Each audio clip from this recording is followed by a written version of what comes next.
Causou uma certa perplexidade quando tomamos conhecimento da notícia de que o ministro havia mandado recolher alguns livros de uma biblioteca e proibido, no âmbito do território nacional, a comercialização desses livros, a exposição deles em bibliotecas para pesquisa e o uso dele em qualquer outro ambiente. O fato é que isso nos choca, porque isso lida diretamente com a questão da liberdade, a liberdade de cada pessoa. Liberdade é algo inerente ao ser humano. Deus nos criou livres. Deus não nos criou robôs. Deus não nos criou automatizados. Então, a liberdade faz parte da nossa criação. Também é um direito fundamental, reconhecido não só pela nossa Constituição, mas também é um direito fundamental reconhecido pela nossa Constituição, inclusive por organismos internacionais. Apesar disso, a gente sabe, nós sabemos, que há uma religião que quer impor os seus preceitos pela força, pelo terrorismo. Também há ideologias políticas que querem fazer da mesma forma, impor pela força, por outros métodos, mas impor a sua metodologia, os seus pensamentos, as suas crenças. A Alemanha comunista, quer dizer, a Alemanha lá de trás, a Alemanha de hoje ela é democrática, mas a Alemanha lá de trás, da época da União Soviética, ela mandou queimar livros porque não queria que o povo tivesse acesso àquele conteúdo. Então, quando nós pensamos em cristianismo, nós temos que entender que cristianismo fala de liberdade, não de proibições. Por exemplo, você precisa crer para ser salvo. E crer é uma decisão sua, você decide crer. Você dá um passo na direção de Jesus e então experimenta o novo nascimento. Você não é obrigado, ninguém se torna cristão por obrigação ou por força de lei. Mesmo porque Jesus declarou que o mandamento dele é amar. E amar, a gente não faz por obrigação, a gente decide amar. Então é isso que Jesus manda. Se nós olharmos o pai do filho pródigo, ele ama tanto o filho que permite o filho ir embora. Se nós olharmos a atitude de Deus conosco, Deus nos ama de tal forma que Ele nos permite rejeitá-lo. Então, um dos princípios dentro do cristianismo é a liberdade da escolha da pessoa. Por isso, nós não podemos aceitar a imposição de mudanças de cultura. Ainda que o tema possa nos parecer até simpáticos, mas não pode ser por obrigação. O que aconteceu? Recentemente, alunos acharam alguns livros obscuros, não eram livros famosos, eram livros obscuros, esquecidos até numa biblioteca, e eles foram fazer pesquisa e viram trechos contrários ao homossexualismo, que faziam afirmações fortes e grosseiras contra mulheres. O que eles fizeram? Acionaram o Ministério Público. Mas o que nós sabemos é que o Superior Tribunal Federal da 4ª Região negou que fossem proibidos esses livros no território nacional ou mesmo naquela biblioteca. O que eles fizeram? Eles recorreram e o caso foi parar no Supremo Tribunal Federal, onde o ministro monocraticamente, ou seja, sozinho, decidiu que em todo o território nacional não se poderia ter aquele livro. Teria que ser retirado das vendas das livrarias, das bibliotecas e proibido o uso desse livro em qualquer lugar no território nacional. É quase o que aconteceu na Alemanha na época da União Soviética, manda queimar os livros. Existem certos conteúdos que eu particularmente sou contra, conteúdos de livros, de filmes, conteúdos de seriados, nas plataformas de streaming. Eu sou absolutamente contra a censura. Ainda que eu não concorde com certos conteúdos, eu não posso aceitar a pura e simples proibição.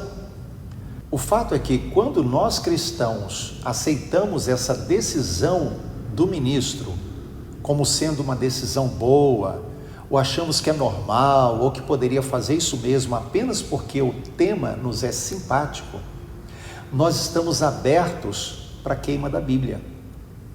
Porque quem decidiu recolher os livros, proibir os livros, e até mesmo, não literalmente, mas queimar os livros, também pode um dia dizer: recolha as Bíblias, queime as Bíblias. É temerário, muito temerário, deixar nas mãos do Estado decidir sobre a nossa vida particular. Aquilo que você pode ler, aquilo que você pode acessar nas redes sociais. Por que tem tanto movimento hoje para regular redes sociais? É para regular o que você pode e o que você não pode. É para dizer o que você pode e o que você não deve. Ou seja, quando deixamos o Estado decidir a respeito do que nos é melhor ou não é melhor, nós estamos delegando aquilo que Deus colocou, na verdade, na nossa mão. Decidir o que é bom, decidir aquilo que é conveniente ler ou não ler, é competência de cada indivíduo. O Estado socialista é o Estado que tira a responsabilidade dos ombros de cada pessoa. Por exemplo, o criminoso, ele é uma vítima da sociedade. Isso para um Estado socialista. Ou seja, o criminoso, ele não está na vida do crime porque ele decidiu ser criminoso. Ele está ali porque ele é vítima da sociedade. É assim que eles trabalham. Ou seja, tira dos ombros daquela pessoa a responsabilidade pelas suas escolhas. E é exatamente isso que um Estado socialista faz em relação a cada pessoa. Ele vai dizer para você que você não é capaz de escolher o que é um livro bom para ler e o que é ruim. Ele vai dizer que você não é capaz de escolher qual é o programa da televisão, qual é o filme que você deve assistir ou que você não deve assistir. Então, em suma, a vida das pessoas acaba sendo tutelada pelo Estado. Agora, o que nós sabemos é que tudo aquilo que o mundo produz está contaminado pelo pecado. E isso é importante para nós entender. 1 Coríntios capítulo 2, o verso de número 6, diz assim: entretanto expomos sabedoria entre os experimentados, não porém a sabedoria deste século, nem a dos poderosos desta época, que se reduzem a nada. Está dizendo que a sabedoria dos poderosos dessa época são como zero diante da sabedoria de Deus. Então não podemos delegar aos poderosos desse mundo a decisão sobre a nossa vida, só Deus pode. O verso 14 de 1 Coríntios capítulo 2 diz assim: ora, o homem natural não aceita as coisas do Espírito de Deus, porque eles são loucura, e não pode entendê-las, porque elas se discernem espiritualmente. Ou seja, o homem natural não consegue entender as coisas do Espírito, são loucura para ele. 1 Coríntios capítulo 3, o verso 19 diz assim: porque a sabedoria deste mundo é loucura diante de Deus, porquanto está escrito: ele apanha os sábios na própria astúcia deles. Ou seja, o mundo, os poderes desse mundo, os governos desse mundo, não podem decidir o que é certo e errado, porque eles não têm a capacidade de discernir o que é certo e errado para a minha vida. Só Deus pode decidir isso. Então não podemos concordar com a imposição de uma cultura pela força da lei. Ainda que eu concorde com o conteúdo da lei, não é pela força que se faz. Alguém já disse assim: eu posso não concordar com o que você diz, mas eu vou lutar até a morte para que você tenha o direito de dizer. Isso serve para os dois lados. Ou seja, mesmo quando nós cristãos nos sentimos ofendidos com algo que o outro fale ou faça, ainda assim nós temos que dar a ele o direito de fazer. Por quê? Porque ele é livre para escolher se ele quer Deus ou se ele não quer. A decisão é dele e ele é responsável pelas escolhas que ele faz. Tentar impor a cultura cristã pela força ou por leis, Constantino já fez isso no passado. E o cristianismo entrou em mais de 1000 anos de dormência e esfriamento de fé.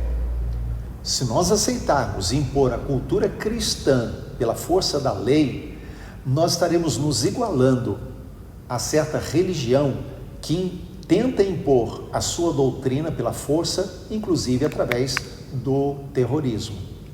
Cada pessoa responderá diante de Deus pelas suas escolhas. Diante de Deus, ninguém será declarado inocente, a não ser aquele que crê em Jesus pela transformação que Jesus produz nessa pessoa. Só Jesus e aqueles que estão em Jesus é que podem experimentar isso. E mais, o que o pecador mais sabe fazer é pecar. Nenhuma lei ou tribunal vai transformar o pecador em filho de Deus. Jamais o pecador terá a sabedoria que vem de cima. Tiago 3, verso 15, diz: a sabedoria que desce lá do alto não é essa. Essa sabedoria, ele está falando da sabedoria do mundo, ela é terrena, animal e demoníaca. Então, não aceite a imposição daquilo que nasceu do mundo. Apenas aquilo que está na palavra de Deus, que é a nossa única regra de vida e de fé. É isso que temos que crer. Somente a Escritura.